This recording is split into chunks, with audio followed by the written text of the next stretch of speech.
talks about it that much here in the internet.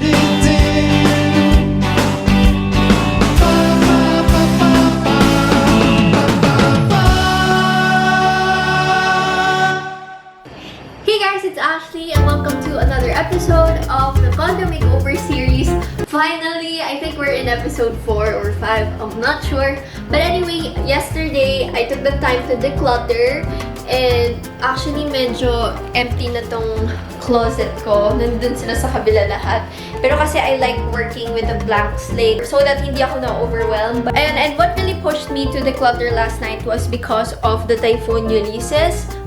I don't know how to pronounce it, but anyway, ayun nga, because I wanted to, donate some clothes. Actually, ngayong buong weekend, talagang dedicated siya for my condo makeover series kasi, tama, I'll be decluttering. We're gonna do this step by step. So, for today's video, we are gonna focus on my vanity area / my makeup collection. Okay, it's time for me to assemble, bigat. Ladies and gentlemen, Maxwell Land. Ganun pa rin yung material niya. I thought wood. It's kind of like...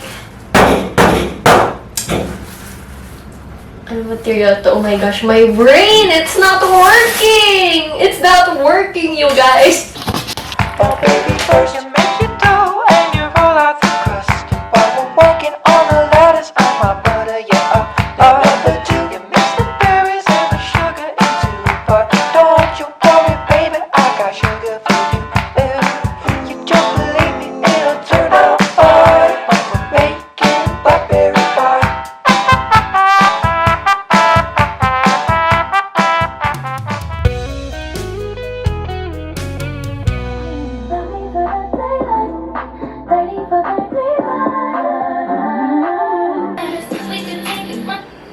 Alright, so hi guys! Today I'll be updating you about this room because medyo marami yung na-add and nabawas rin. So, okay, let's start. I'm gonna do this all alone. Start here. This is what my table looks like right now. Actually, this is more of my study table. And mas prioritize ko yun because I feel like I need it more than a vanity table. Pero andito pa rin yung mirror ko. So, ayan. And then, these are the drawers that we built together. This one, temporary lang to. Hindi talaga siya dito. But anyway, my idea kasi with the drawers dun sa makeup, maganda siya because it has wheels. See, I could just like drag it everywhere. If ever gusto ko mag-makeup sa CR, dadalhin ko lang dun. I don't have to carry a lot of things anymore. Like, I'll just drag it. And also, grabe, nung dumating to, and nung nabuo na, grabe na dito. Kasya siya dito. I was so shocked. Like, it was made for this table. Although, wala na akong balak dito. Kasi originally, dapat may drawers pa dito. Pero kasi gusto ko yung maluwag yung legroom ko. Kaya naisip ko ganito na lang yung mga lalagyan ng makeup ko. I have to do these things because I have to, maximize my space since it's just small and I have a lot of things. And now we head to the segment Organizing with Ashley as she rambles on and talk about her life because she doesn't have anyone to talk to because she's alone here in her condo. Yun. Okay, so the things that I keep for this segment would be my acrylic organizer and this divider that is a Reco by Rai. I just love the way the lipsticks were organized using this. Yung ibang ginawa ko ganito para mas malaki yung space kunyari for foundation and all of that. Okay, so as I organize this, I'm gonna talk about my feelings about makeup para hindi lang tayo na, hey guys, this is my organizer in the shade. Honestly, hindi talaga ako super hilig mag-makeup and a huge factor about it was the way I was raised by my parents. Of course, lalo na yung dad ko kasi si Papa medyo strict siya sa mga ganun na bagay kasi medyo may pagka-traditional si Papa, gano'n. I have older sisters and si Ate Aubrey kasi, naalala ko, may time na super na-curious siya about makeup and parang naging hilig niya rin manood ng mga YouTube videos about it. And naalala ko, since ako yung bunso, ako yung ginagamit niya, pinagpa-practicean niya ako. And then, I would never forget this. My ate did my makeup like for fun. And then, my dad came home and ayun, pinagalitan niya kami. Growing up, hindi talaga ako pinapayagan ni Papa mag-makeup. Sige, ako mag-makeup sa And now I do the YouTube thing, wala na siyang choice. Super supportive niya. Tinatawagan pa niya yung friends niya from other countries. Guys, ano yun sabi niyo?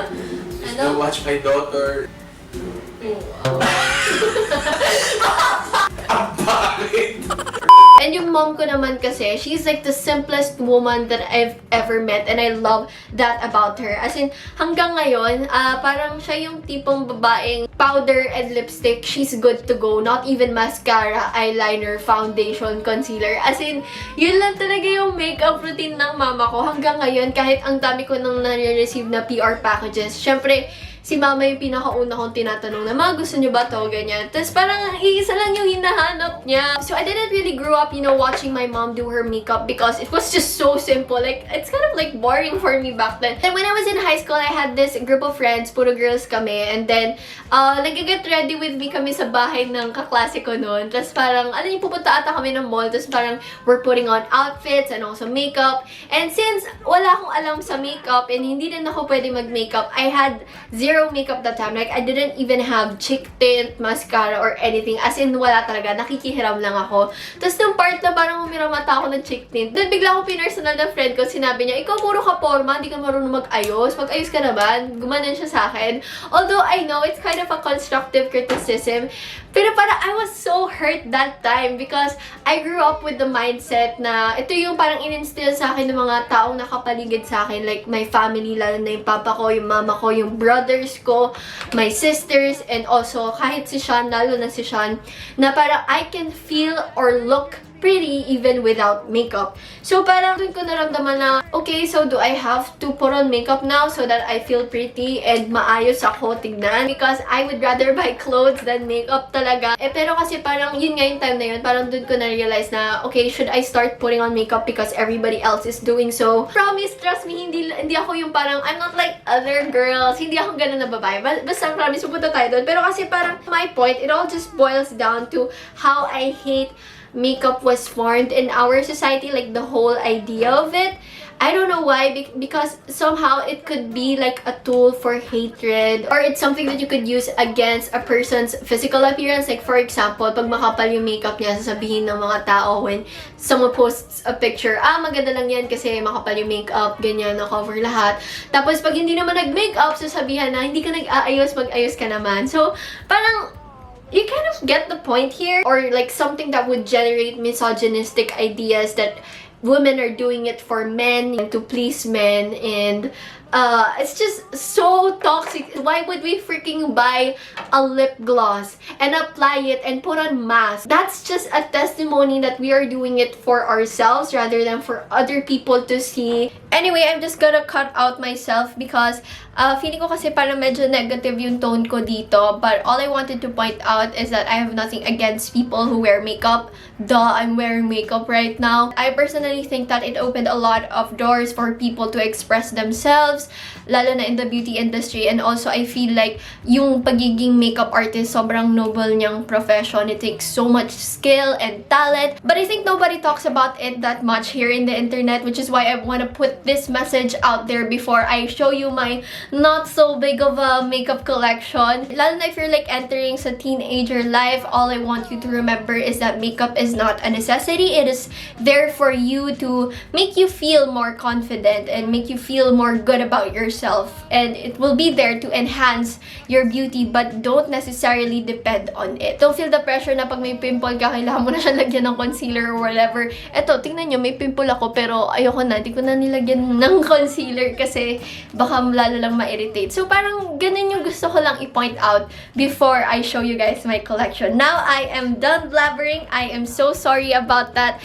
I just feel like I wanted to say that most of the kids nowadays talaga are kind of like in a hurry to grow up eh. Kaya I'm quite concerned about that. Alright, so we're gonna go through this one by one. First drawer from the top. Make it rough. That's a wet ass. That's so cringe. I'm not gonna do that again. But anyway, for the first drawer right here, products that I use to prep my face. Yan din yung maganda if hindi ganun kadami yung products. Like, magagamit mo talaga sila. Ito yung isa sa mga first ko makeup product. Ang foundation, this is what I usually use talaga. Yung Maybelline Fit Me foundation. And then, for the powder, I have yung Laura Mercier. But if kunyari, tamad ako mag-bake ng face, gano'n. Like, ayoko na mag-effort. Ito yung ginagamit ko. Kaya ganyan na yung itsura niya. And then for concealer, my favorite is the NARS Creamy Concealer. Gamit na gamit ko talaga yung mga Fit Me concealer ko. Pero ito lang yung mga blush ko. I have ColourPop, Happy Skin, Izzy & Co. Also, I love this, yung sa Milk Makeup. I don't know why, pero hindi pa ako nasa stage na mahilig mag-contour and all. Kaya, tatlo lang to. Highlight, I have yung Sleek Makeup. I have some Fenty Beauty. Ito laging ginagamit kong highlighter.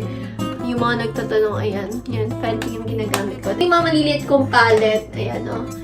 Gamit na gamit ko rin yung sa Maybelline. Ito, binili ko dati. On sale siya. I also have this NYX. And also, ito bago lang to. Yung sa Careline. Binili ako sa Lazada, guys, na parang mga glitter-glitter sa eyes. I think, like, it's fun to, you know, do a photo shoot someday. Tapos parang may ganito yung eyes ko or yung cheeks. Oh, this drawer right here are all of the eye makeup products. Ang favorite part of my face ko, share ko lang, is yung eyes ko. Kaya gustong-gusto ko siya ina-enhance. Talagang gusto ko pack yung ano ko. Mascara ko, yung eyeliner ko. Pero yung favorite ko, kahit anong bili ko ng mga eyeliner, favorite ko talaga is yung Careline. And mas nadadalian ako mag-winged eyeliner pag yun yung gamit kong eyeliner. And this one too, this is interesting kasi parang it's like a stamp na parang gaganunin mo lang. Ito, hindi mo na kailangan imano-mano.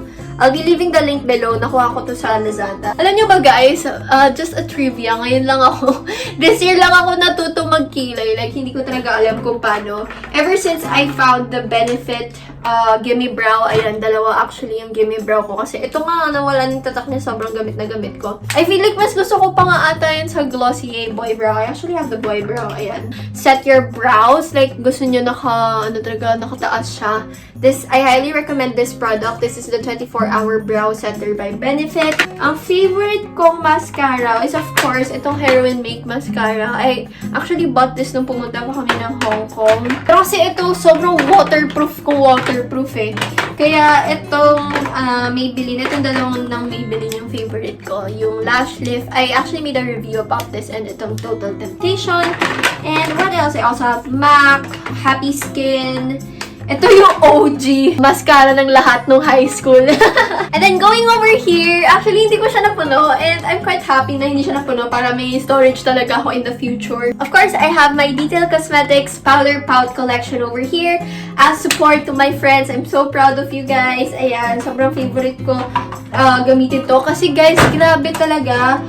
Ang bango nito, I swear, parang pag ina-apply ko siya, gusto ko lang siyang kainin, tapos ang gaganda ng shades, I swear, everything is wearable, and yung amoy niya, I know a lot of people said na parang cookies and all, pero feeling ko ang pinaka-accurate description ng scent niya is kaamoy niya yung Honey Stars na cereal.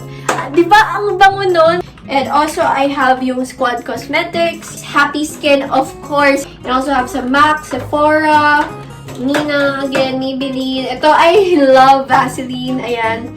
Mahilig ako sa mga chapstick and stuff. Sunny Space. And ito, bigay ito sa akin ni Mika. Lancome. It's just a nude shade because napansin niya na I'm into nudes. So, yun yung binigay niya. And a lot of you are asking, ano yung ginagamit kong lip gloss? I use the Glossier lip gloss. Ito yung transparent na. Lahat talaga ng Happy Skin Coffee Collection. I kept them. That's how much I love them. Gusto ko rin tong line ni Maybelline Sensational Liquid Matte. Ayan. Alam na alam niya yan. Favorite ko yung nude shot. But right now, I am wearing the Bare Temptations one. Ang ganda niya kasi parang pink lang siya. Looks mga fresh. Cray Cosmetics. Izzy & Co. again over here. And then, ito yung mga pang lip care ko. I also have ito yung kinaray ulit, yung tinted lip screen. I love this so much. This is my favorite shade, yung Sunkissed. Ay, ito yung favorite kong lip and cheek tint kay Careline. Sobrang, like, talagang hinahanap ko to sa mga depth store, sa mga Watsons, ganun. Kasi usually out of stock siya. Bestseller ata rin nila to eh, Sweet Mocha. I didn't even know na bestseller nila. As in, hinahanap ko lang siya. Kaya pala palagi sold out. And then, over here, we have the mask-proof lipsticks. Ito yung Super Stay Matte Ink ko. Ito talaga yung kung gusto mo mag-last the whole day. This is the lipstick for you. I have yung mga makeup tools ko. Like, for example, my brushes, sponges that hindi ko pa nalalaban.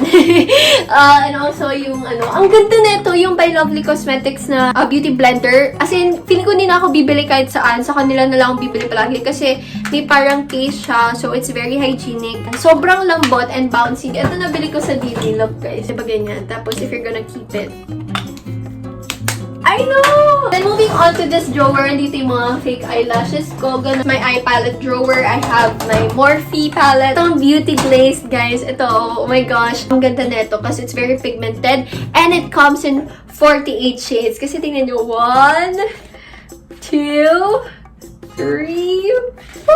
Oh my God, diba? Ang dami! And now, I'm just gonna get ready kasi aalis kami ni Ate Aubrey. Anyway, I'm wearing this. And, actually, pwede naman ako mag-mirror set. Kulang na lang ako ng necklace. Wait, kukuha ako necklace. Here comes Santa Claus. Here comes Santa Claus. Here. What to wear? What to wear? Now I'm torn between these two. Parang cute rin to. Kasi pag ito, it's too simple. Yeah, this one's amazing. Alright, I'm ready to go. Okay, so this is the outfit of the day. My top is from Carousel, and then yung pants ko, it's from Lazada. It's from the brand Vera Moda ata. And then my shoes are from Sean. I don't know the brand, but they're the chunky ones. And yung bag ko, it's from Shopee. Finally, some of the light fixtures are here, and I also bought some paint because we'll be repainting our room.